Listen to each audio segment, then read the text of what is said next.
হর মহাদেব। আরেকটা নতুন ভিডিওতে তোমাদেরকে স্বাগত। এর আগে অমরনাথ যাত্রার কিছু আপডেট নিয়ে আমরা এসেছিলাম। আজও চলে এসেছি একটা নতুন আপডেট নিয়ে। এর আগের ভিডিওতে তোমাদের দেখিয়েছিলাম হেলথ সার্টিফিকেট তোমরা কোন হসপিটাল থেকে করতে পারো এবং কিভাবে সেই ফর্ম ভরবে। আজ দেখাবো সেই ফর্ম অর্থাৎ সিএইচসি ফর্ম কিভাবে অনলাইন তোমাদের রেজিস্টার করতে হবে। এখনো পর্যন্ত কিন্তু অনলাইন রেজিস্ট্রেশন স্টার্ট হয়নি। এটা স্টার্ট হবে 14th এপ্রিল থেকে। 14th এপ্রিলে কিন্তু যে কোনো সময় স্টার্ট হয়ে যেতে পারে, তাই জন্য তোমাদের কিন্তু বারবার ওয়েবসাইট চেক করে নিতে হবে। এছাড়াও আমরা কিন্তু আমাদের ইউটিউব চ্যানেলে কমিউনিটি পোস্টে জানিয়ে দেবো কখন আপলোড হচ্ছে, কখন রেজিস্ট্রেশন স্টার্ট হচ্ছে। তোমরা চাইলে আমাদের চ্যানেলটিকে সাবস্ক্রাইব করে জেনে নিতে পারো। চলো আসা যাক অনলাইন রেজিস্ট্রেশনের প্রসিডিওরের ব্যাপার। এখানে গুগলে লিখে নিয়েছি অমরনাথ যাত্রা 2025। প্রথমেই যেটা চলে এসে শ্রী অমরনাথজি শ্রাইন বোর্ড। দেন ফার্স্ট যে দেখবে লিঙ্কটা আছে শ্রী অমরনাথজি শ্রাইন বোর্ড, ঠিক তার নিচেই দেখতে পাবে রেজিস্ট্রেশন অপশন। সেখানে তোমাদেরকে ক্লিক করে নিতে দেন আপনাদের কাছে ওপেন হয়ে যাবে এরকম একটি পেজ। এখানে মাত্র 5টা স্টেপেই কিন্তু এই প্রসিডিওরটা কমপ্লিট হয়ে যাবে। খুবই ইজি। ফার্স্ট স্টেপ সেটা হলো অনলাইনে ফর্ম আসবে, সেটা আপনাদেরকে ফিল করতে হবে। তারপর সেখানে দেওয়া মোবাইল নাম্বার এবং ইমেল আইডিতে ওটিপি আসবে, সেটা দিয়ে ভেরিফাই করে নিতে হবে। দেন অ্যাপ্লিকেশনটা সেন্ড হয়ে যাবে SMS এর মাধ্যমে। তারপরে অনলাইন কিছু অ্যাপ্লিকেশন ফিজ আছে, সেটা প্রসিডিওর করতে হবে। তার জন্য ইউপিআই কার্ড ইউজ করা যেতে পারে। এরপরে সেই যাত্রা পারমিটটাকে আপনাদের ডাউনলোড করে নিতে হবে, দেন প্রিন্ট আউট করে। এখানে যে প্রসিডিওর গুলো বলা হয়েছে শুনতে একটু ইজি লাগলেও কাইন্ডলি একটু ভালোভাবে দেখবেন যাতে আপনারা বুঝতে পারেন। এই অনলাইন রেজিস্ট্রেশনটা করার সময় কিছু কিছু জিনিস লাগবে। এখানে বলা আছে মেডিকেল সার্টিফিকেট, যেটা ডক্টর বা অথরাইজড হসপিটাল দ্বারা ইস্যুড করা আছে আপনার স্টেটে। এবারে ব্যাপার হলো যে আমি দেখছি অনেক ইউটিউবাররা বলছেন, মানে এখন তো অনলাইন রেজিস্ট্রেশন স্টার্ট হয়ে গেছে 7-8 তারিখ থেকে, বাট তার আগেও অনেকে বলছেন যে এখনই মেডিকেল করে রাখুন। বাট আমি বারবার বলবো 7-8 তারিখের আগে যারা মেডিকেল করিয়েছেন তার নিয়ারেস্ট হসপিটাল থেকে, তাদের বলবো আবার গিয়ে সুপারের কাছ থেকে সাইন এবং স্ট্যাম্প আজকের এখনকার অর্থাৎ 8 তারিখের পরের ডেট থেকে করে নি। কারণ 8 তারিখের আগে যেহেতু এই ডক্টর এবং হসপিটাল অথরাইজ লিস্ট বেরায়নি সাইনবোর্ডের তরফ থেকে, সেইগুলো কিন্তু এখানে গ্রাহ্য হবে না। এছাড়া ফটো লাগবে, ফটোটা আপনারা মোবাইলে স্ক্যান করে নেবেন আর এটাকে .jpg অথবা .jpeg ফরম্যাটে রাখতে হবে, আর সেটা 1 MB মধ্যে হতে হবে, তার বেশি না। এছাড়া মেডিকেল সার্টিফিকেট যেটা আর কি হসপিটাল থেকে আপনারা পাবেন অর্থাৎ সুপারের সই এবং স্ট্যাম্প মারা, সেটা কিন্তু .pdf ফরম্যাটে সেভ করে নিতে হবে অর্থাৎ স্ক্যান করে নিতে হবে, এবং সেই ফাইলটারও সাইজ কিন্তু 1 MBর বেশি হলে হবে না। এছাড়া 13 ইয়ার্স এর নিচে এবং 70 ইয়ার্স এর উপরে ব্যক্তি এই যাত্রা থেকে বিরত থাকবে। এছাড়া গর্ভবতী মহিলারা যারা 6 সপ্তাহের বেশি গর্ভবতী, তারা কিন্তু এই যাত্রায় একদম ভাবেই অ্যালাউড নয়। আর এছাড়া যাত্রার সময় অরিজিনাল ফটো আইডি অর্থাৎ আধার কার্ড এবং মেডিকেল সার্টিফিকেট অরিজিনাল, এটা কিন্তু বারবার আপনারা ক্যারি করবেন। যতজন যাচ্ছেন ততজনেরই জেরক্স অবশ্যই করে রাখুন, বাট অরিজিনালটা কিন্তু মাস্ট। এগ্রিতে আপনাদের ক্লিক করতে হবে, দেন রেজিস্টার। এখানে এরকম একটা পেজ আপনার খুলে যাবে।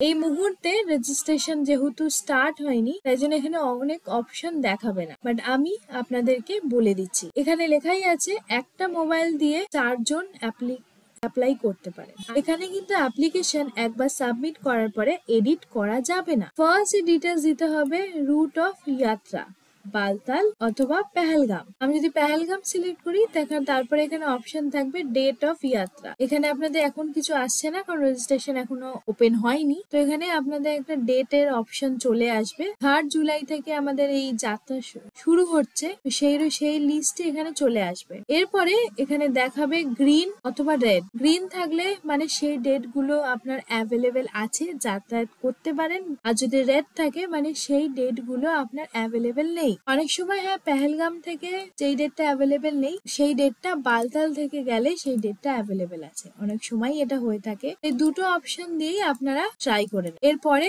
ইয়াত্রীর যে ডিটেলস আছে সেটা আপনাদেরকে খুব ভালোভাবে ফিল আপ করে নিতে হবে, কোনো রকম টাইপিং মিস্টেক ছাড়া, বিকজ ওরা এটা ভেরিফাই করবে। আর এখানে যদি কোনো ভুল থাকে তাহলে কিন্তু ওরা রিজেক্ট করে দিতে পারে অ্যাপ্লিকেশন। এখানে ফার্স্ট ফুল নেম, পুরো নাম ভরে দিতে হবে, ফাদার্স অথবা হাজবেন্ড নেম দিতে হবে। অফকোর্স ছেলেদের জন্য এখানে ফাদার্স নেমই প্রযোজ্য হবে, জেন্ডার মেল ফিমেল অথবা আদার্স। এখানে ডেট অফ বার্থ ভরে নিতে হবে। এবারে হচ্ছে মোবাইল নাম্বার। এখানে দেখুন মোবাইল নাম্বার লেখা আছে, প্রেফারেবলি পোস্টপেড। পোস্টপেড বলা থাকে কারণ আপনি যখনই জম্মু অ্যান্ড কাশ্মীরে আপনারা এন্টার করবেন তখন কিন্তু এখানকার সিম অনেক সময় কাজ করে না, স্পেশালি প্রিপেড সিম গুলো। বাট আপনারা যেহেতু এখান থেকে আপনারা রেজিস্টার করছেন, যে এখন যেই মোবাইল নাম্বার আছে সেটাই আপনি দিতে পারেন, কোনো অসুবিধা নেই। এই যাত্রার যে পারমিট এটা অনেকগুলো কপি বের করে নেবেন, পারলে কালার কপি বের করে রাখবেন। কারণ অনেক সময় হয় যে আপনার জম্মু ও কাশ্মীরে গিয়ে RFID-র জন্য আপনাকে যাত্রী পারমিট দিতে হবে, এবং তার আগে কি হলো আপনি যাত্রী পারমিটটা নিয়ে যাননি বা আপনার কাছে একটাই কপি রয়েছে, কোনো সময় সেটা কোনোভাবে নষ্ট হয়ে গেল, তো আপনাকে সেই সময় অনলাইনে আপনি পেয়ে যাবেন ফর্মটা, কিন্তু অনলাইনে আপনাকে OTP দিয়েই খুলতে হবে। যতবার আপনি ওয়েবসাইট থেকে যাত্রা পারমিটটা বার করতে যাবেন ততবারই আপনাকে OTP দিয়ে খুলতে হবে। বাট আপনার এখানকার প্রিপেড সিম ওখানে ধরো চললো না, আপনি করাবেন আপনার জম্মু কাশ্মীর থেকে RFID, সেই মুহূর্তে দাঁড়িয়ে আপনার খুলছে না, তখন কিন্তু ভীষণ বড় প্রবলেম হয়ে যায়। তাই জন্য এই যাত্রা আফটার রেজিস্ট্রেশন যখন এটা অ্যাকসেপ্টেড হয়ে যাবে সেই যাত্রা পারমিটটাকে অনেকগুলো কালার কপি করিয়ে রাখবেন, যাতে যেখানে যখন চাইবে আপনারা দিতে পারেন এবং কোনো রকম যাতে অসুবিধায় না পড়ে। এইখানে দেখুন লাল লাল চিহ্ন করা আছে, মানে এগুলো ম্যান্ডেট, এমার্জেন্সি মোবাইল নাম্বার অবশ্যই দেবেন। এরপরে আছে ইমেল, ইমেল দিয়ে রাখতে পারেন। আধার কার্ড নাম্বার দিতে হবে, আধার কার্ড নাম্বারটা ম্যান্ডেটারি নয়, না দিলেও চলবে। এবার এখানে আসবে হচ্ছে স্টেট, এখানে ক্লিক করলে এখন কিছু আসছে না, বাট এখানে পুরো ড্রপ ডাউন খুলে যাবে। অ্যাকর্ডিং টু স্টেট আপনার ডিস্ট্রিক্টও খুলে যাবে।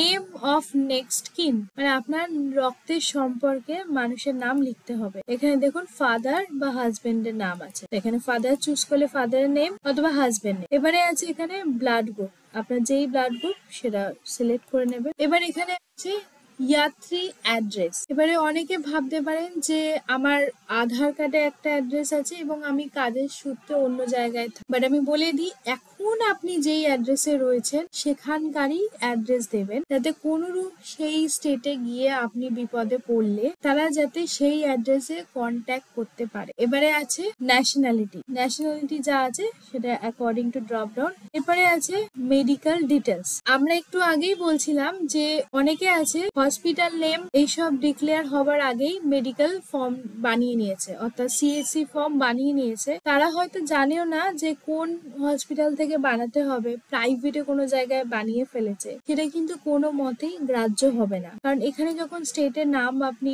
সিলেক্ট করবেন এবং লোকেশন অ্যাকর্ডিং টু সিলেক্ট করবেন, এখানে কিন্তু হসপিটাল নেম দিয়ে দেবে, আর এখানে সেই সমস্ত হসপিটাল নেমই থাকবে যেইগুলো সাইনবোর্ড থেকে অথরাইজড করা হয়েছে, অর্থাৎ 8 তারিখে যেই অথরাইজ হসপিটাল নেম এসেছে তারই নাম একমাত্র থাকবে, এবং অ্যাকর্ডিংলি অথরিটি নেমও আপনার এখানে চলে আসবে। এরপরে আছে ফটোগ্রাফ। প্রথমেই যেটা দেখলাম যে ফটোগ্রাফটা 1 MB-র মধ্যে হতে হবে, সেটা আপনি ব্রাউজ করে যেখানে আপনার ফটো সেভ করে রাখবেন JPG ফরম্যাটে, সেটা আপলোড করে দিতে হবে। দেন মেডিকেল ফর্ম অর্থাৎ CAC কম্পালসারি হেলথ সার্টিফিকেট ফর্মটা 1 MB-র মধ্যে হতে হবে এবং PDF ফর্মে হতে হবে, সেটা এখানে ব্রাউজ করে আপনাকে আপলোড করে দিতে। সার্টিফাইড ইস্যুর ডেট, যেদিন কারে আপনার মেডিকেল সার্টিফিকেটটা ইস্যু হয়েছে সেই ডেটটা এখানে সিলেক্ট করে দিতে হবে, অর্থাৎ যেদিন কারে আপনার হসপিটালে সুপার সাইন এবং স্ট্যাম্প মেরে ডেটটা লিখেছে সেই ডেটটা এখানে দিতে হবে। এরপরে এখানে একটা ক্যাপচা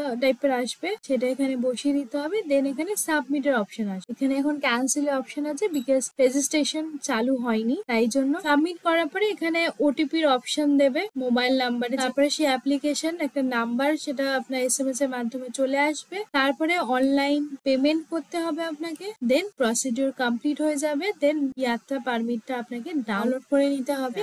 এই ছিল আমাদের অনলাইন রেজিস্ট্রেশন অমরনাথ যাত্রা 2025-এর আপডেট। আশা করি যারা অমরনাথ যাত্রার জন্য রেজিস্টার করব তারা সকলেই পৌঁছাতে পারবো এবং বাবা তাদের দর্শন দেবে। আজ তবে এইটুকু, দেখা হবে অন্যদিন। এবং অফলাইনে কিভাবে আপনারা এই অমরনাথ যাত্রা রেজিস্টার করতে পারেন অর্থাৎ ব্যাংকে গিয়ে, সেই প্রসিডিওর নিয়ে খুব তাড়াতাড়ি আসছি। দেখা হবে নেক্সট ভিডিওতে। ততক্ষণের জন্য হর হর মহাদেব।